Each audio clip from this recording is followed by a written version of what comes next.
یا اس بھائی صاحب کو لے کر آپ کو علاقہ شفٹ کر جائیں تو بہت بہتر ہے. لیکن بدقسمتی آپ دیکھیں، ابھی رات کو میرے محلے میں بہت اونچی اونچی آوازیں آئیں.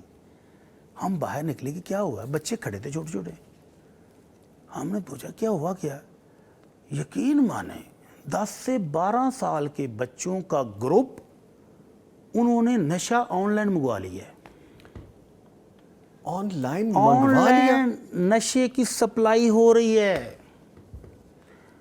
اور ان بچوں کا والد داڑ رہا تھا کہ عمر دیکھو کام دیکھو.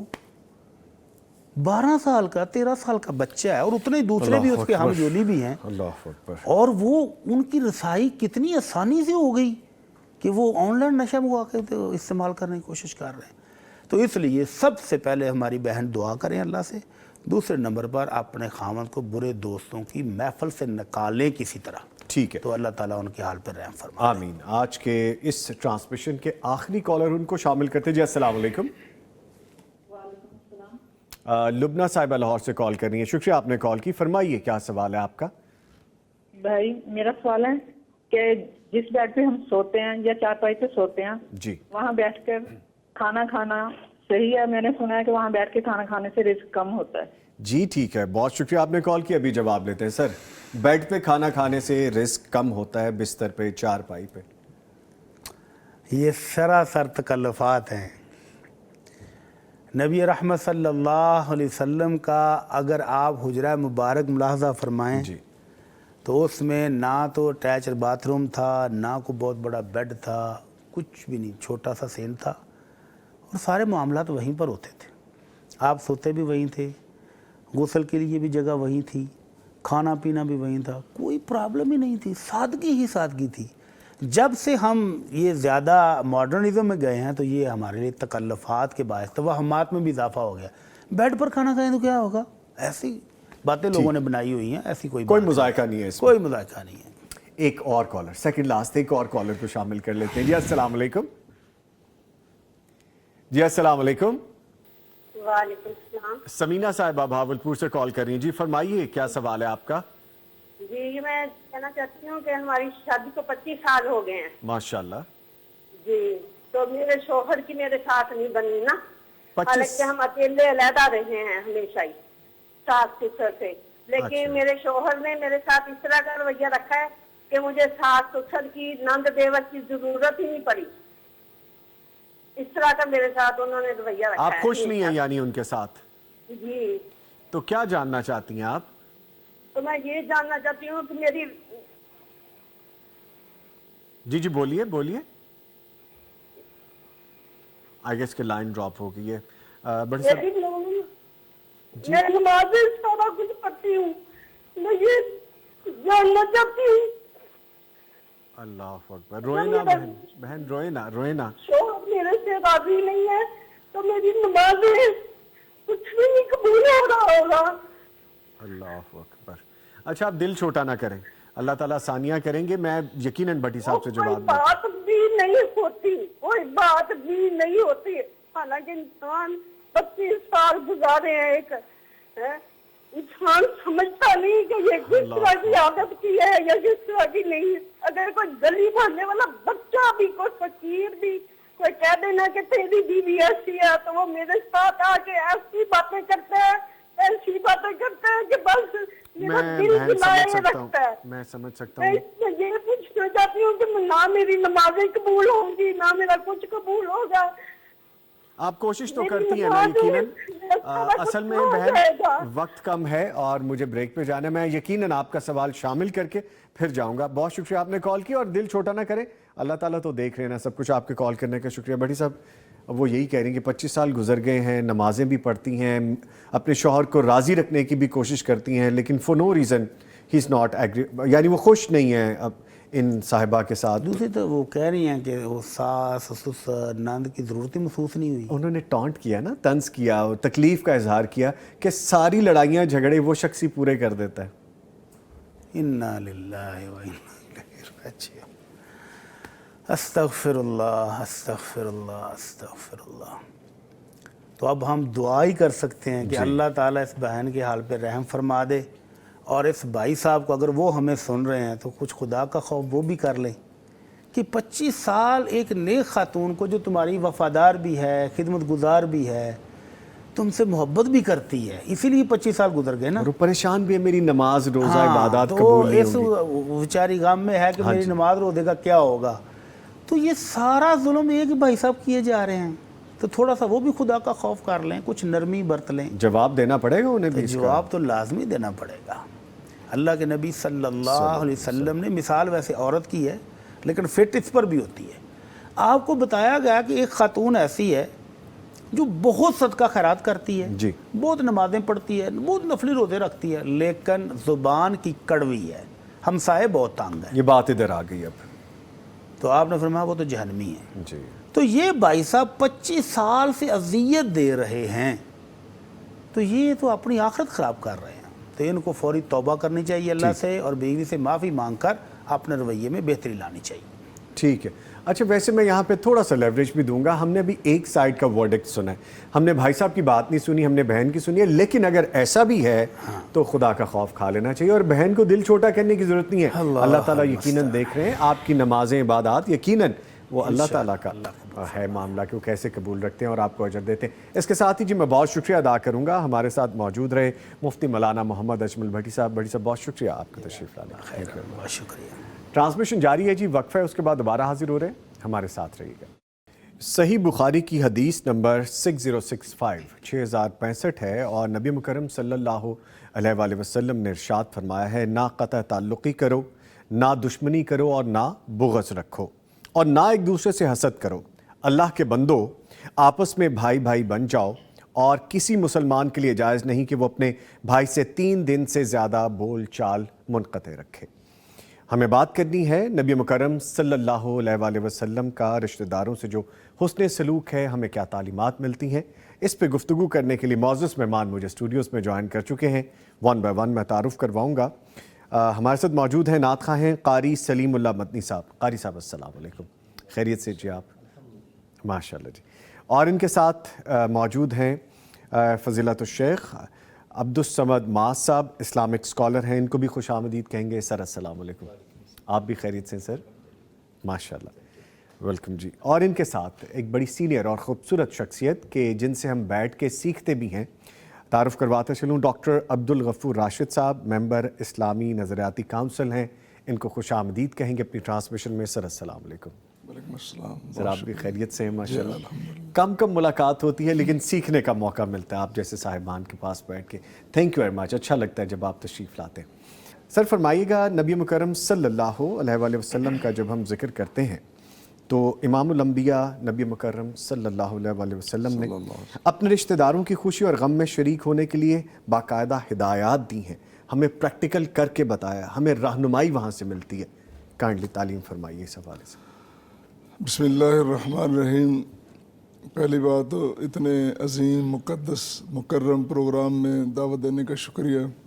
ہماری سعادت ہے کہ چند گھڑیاں یہاں پہ گزریں گی، ماشاءاللہ، یہ انشاءاللہ ہمارے لیے باعث نجات بنیں گی انشاءاللہ. انشاءاللہ. بنیادی طور پر ہمیں قرآن کریم سے اس بات کا آغاز کرنا ہوگا. اللہ تعالیٰ کا ارشاد گرامی ہے، ان اللہ یامر بالعدل والاحسان و ایتاء ذی القربی. جی، 3 باتیں یہاں اللہ نے فرمائی ہیں: عدل، احسان اور رشتہ داروں کو دینا.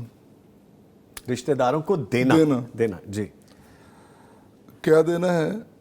اس سے پہلے عدل احسان، وہ جب انسان اس تیاری پہ یا اس مقام پہ آ جاتا ہے پھر کہا کہ آگے دینا ہے رشتہ داروں کو. جی، تو دینے کی باری آتی ہے تو صرف یہ نہیں کہ آپ نے مالی اسباب ان کو دینے ہیں، محبت دینی ہے، شفقت دینی ہے، تعظیم اور تکریم دینی ہے. جی، اور ان کے عمروں کے اعتبار سے، رشتوں کے اعتبار سے جس طرح ہیں، چھوٹے ہیں تو ان پہ شفقت کرنی ہے، بڑے ہیں تو ان کی تعظیم اور ان کا احترام کرنا ہے، جتنے بھی بڑے رشتے ہیں.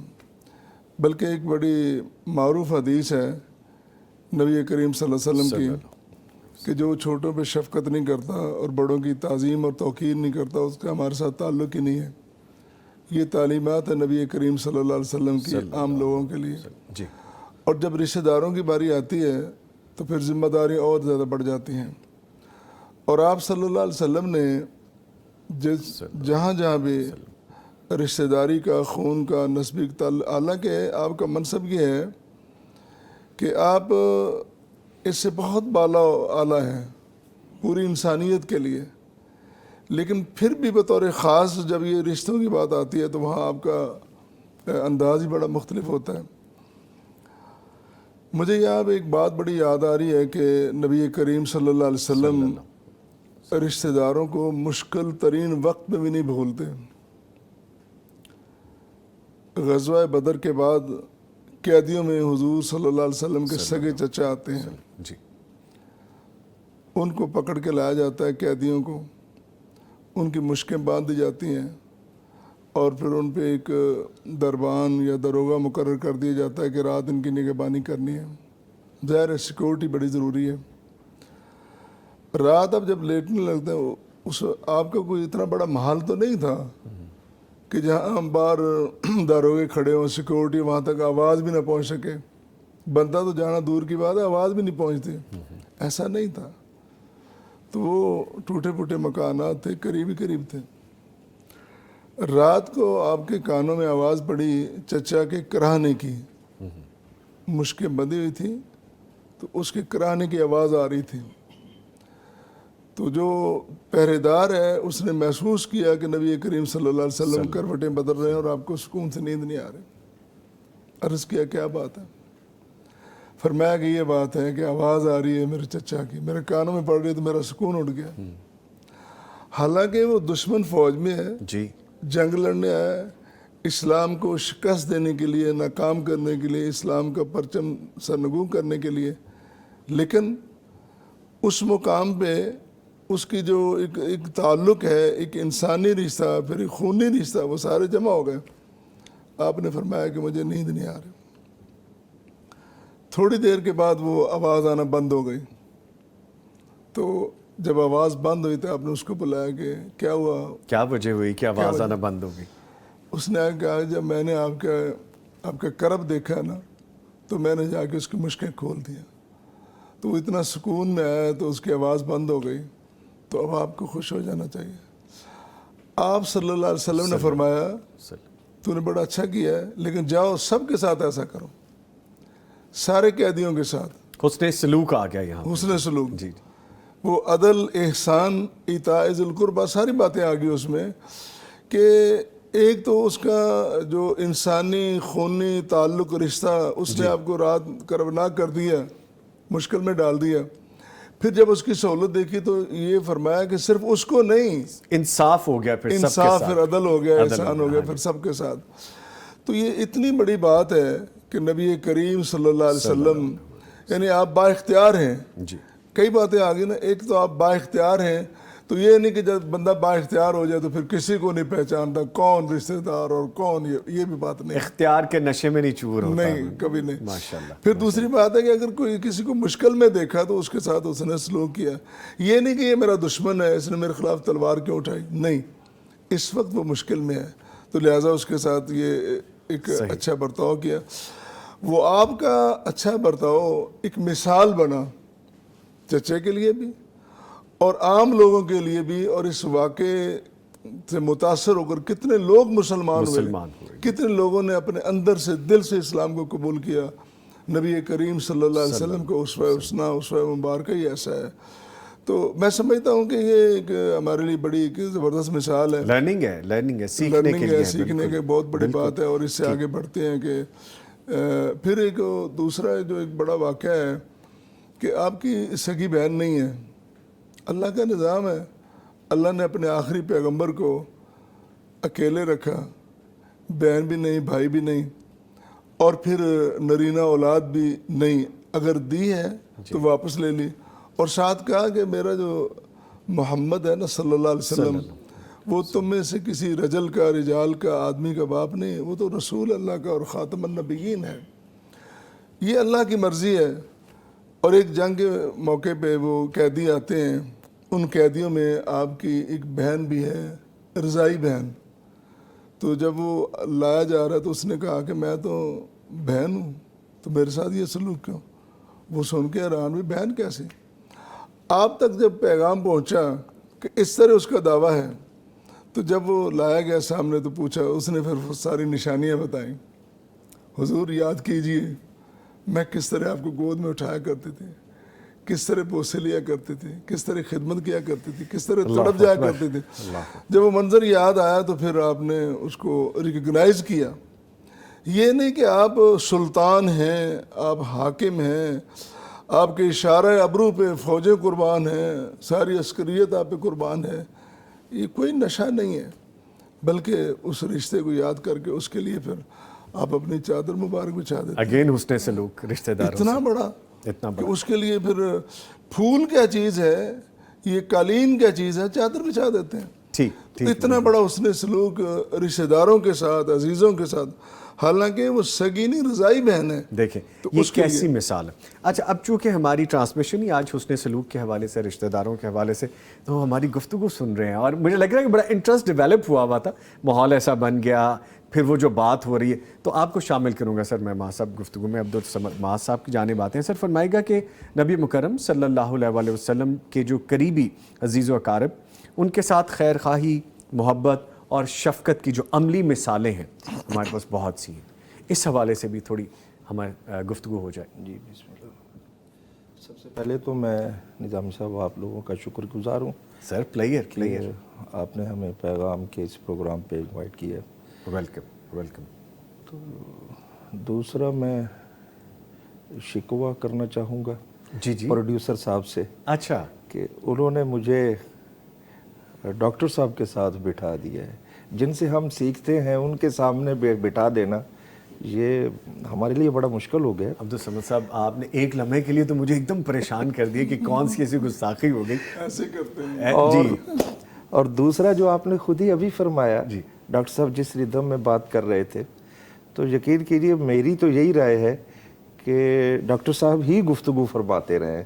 وہ جو ون مین شو ہوتا ہے نا، تو وہی مناسب ہوگا. رسالت میں آپ کی باتیں ہوں گی آپ کی میزبانی میں اور ڈاکٹر صاحب کی زبان سے، تو یہ بہت ہی پیارا لگے گا. سر عبدالصمد صاحب لیکن آپ نے حکم فرمایا، آپ کی رائے کا میں احترام کرتے ہیں لیکن ہم مانیں گے نہیں. میں اس نیت سے اس سوچ سے بات کروں گا کہ ڈاکٹر صاحب بیٹھے ہیں تو فوراً میری اصلاح فرما دیں گے. یہ سوچ رہے. اللہ کی مدد فرمائے. آمین. رسول اللہ صلی اللہ علیہ وسلم نے رشتہ داروں کے ساتھ جو حسن سلوک کے ضمن میں ہدایات فرمائی ہیں، تعلیمات دی ہیں، اور خود اپنی زندگی سے جس کا عملی نمونہ پیش فرمایا ہے، یہ ہم کہاں سے شروع کریں، کہاں پہ ختم کریں؟ بات تو ویلڈ ہے آپ کی. کچھ سمجھ نہیں آتے. آپ دیکھیں کہ آج کے دور میں جب ہم سوسائٹی میں جاتے ہیں پریکٹیکلی، تو ہم میں سے سب سے زیادہ لوگ ایک دوسرے سے جو اکتاتے ہیں نا، وہ رشتہ داروں سے اکتاتے ہیں. شریکہ بن جاتا ہے سو کالڈ ہمارے معاشرے. ایون کہ ایک عربی کہاوت ہے جس میں کہا جاتا ہے الاقارب کالعقارب. لفظ سیم ہے لیکن وہ عربی میں پروننسیشن میں قاف کا فرق ہے. تو اس کا جب ہم ترجمہ دیکھتے ہیں تو یہ لگتا ہے رشتہ داروں سے لوگ آج سے ہی نہیں ستے ہوئے، شروع سے ہی چل رہا ہے معاشرے میں. تو وہ کہتا ہے کہ جو عزیز و اقارب ہوتے ہیں وہ اقارب کی طرح ہوتے ہیں، بچھو کی طرح ہوتے ہیں. تو یہ بڑی خطرناک بات ہے، لیکن اسلام نے ایسا نہیں بتایا، اللہ کے نبی صلی اللہ علیہ وسلم نے نہیں فرمایا. اقارب کے ساتھ حسن سلوک کی بات اگر دیکھیں تو رسول اللہ صلی اللہ علیہ وسلم سے جب آ کے صحابی سوال کرتا ہے کہ یا رسول اللہ بہترین اسلام کون سا ہے، آقا علیہ الصلوۃ والسلام نے جو 4 باتیں فرمائیں ان میں سلام کی بات ہے، افشوا السلام عام کیجیے، اطعموا الطعام ہے، کھانا کھلانا ہے، تیسرا فرمایا وصلوا باللیل والناس نیام، نماز تہجد کی طرف توجہ دلائی، اور جو اہم بات فرمائی گئی ہے وہ پریکٹیکل ہے اور وہ ہے وصلوا الارحام، رشتہ داریاں جوڑیے.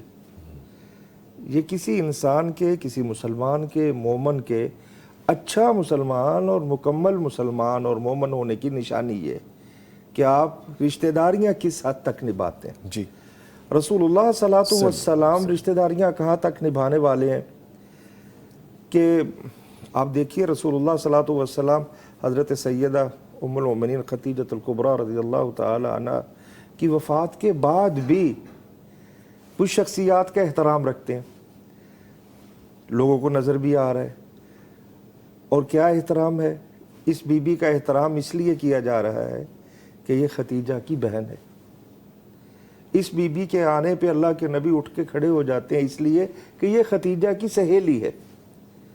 یہ رشتہ داریوں کا احترام ہے نا۔ تو جبکہ ام المؤمنین کو تو رخصت ہوئے ایک عرصہ ہو گیا ہے، لیکن آج اللہ کے نبی صلی اللہ علیہ وسلم اپنے مومنین کو اس بات کی عملی طور پہ نصیحت فرما رہے ہیں کہ رشتہ داری وہ میری زوجہ والی جو تھی اس کا بھی آگے احترام کیا جا رہا ہے، اس کی بہن کا، اس کی سہیلیوں کا۔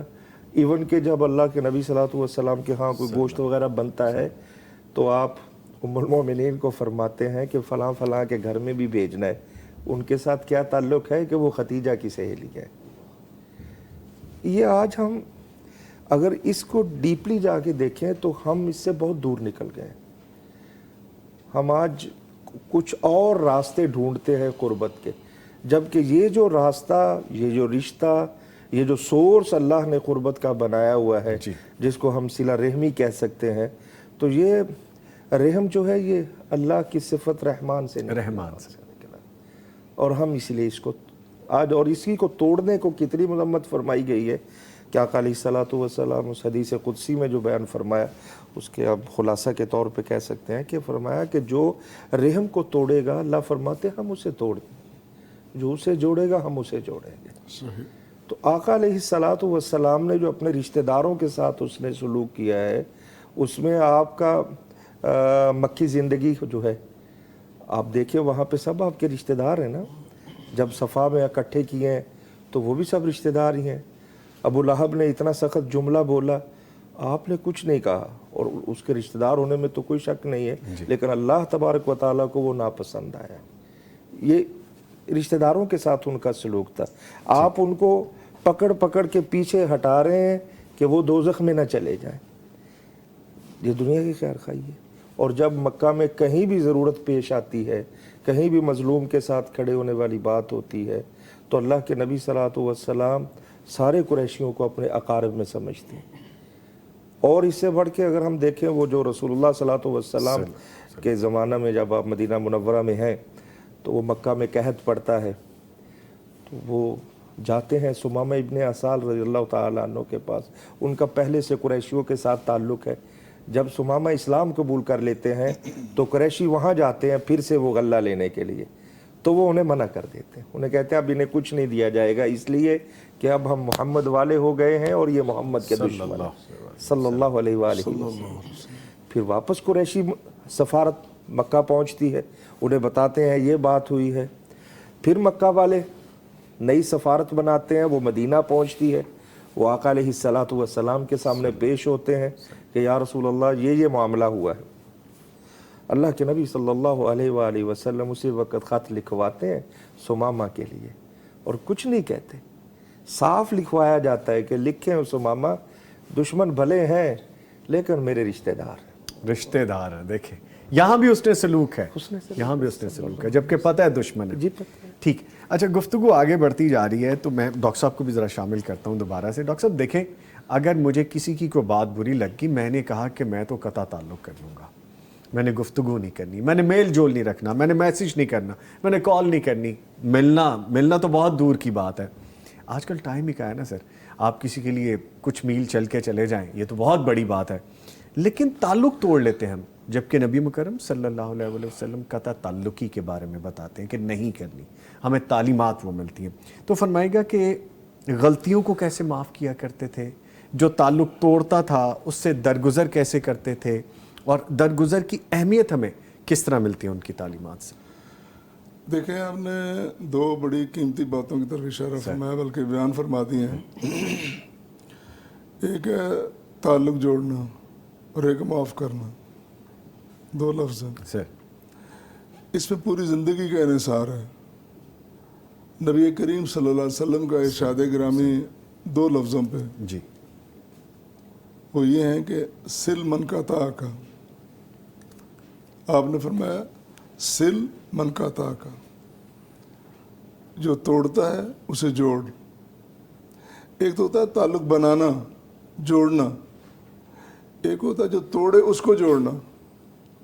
اس کی خواہش ہے, کوشش ہے کہ میں بس اس تعلق کو ختم کرتا ہوں, میں نے ملنا ہی نہیں, میں نے گفتگو ہی نہیں کی, رابطہ ہی نہیں رکھنا. 100 اعتراضات ہیں اس کے, یہ ہو گیا وہ ہو گیا, شادی بیاہ میں, فنکشن میں, تقریبات میں.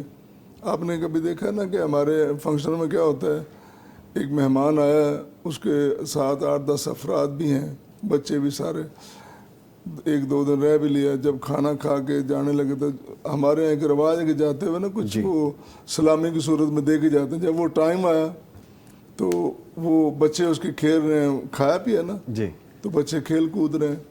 ایک بچے نے کوئی چیز توڑ دی تو کسی نے کہا کون ہے, اس کے باپ نے فوراً اچھا اب ہم کون ہو گئے.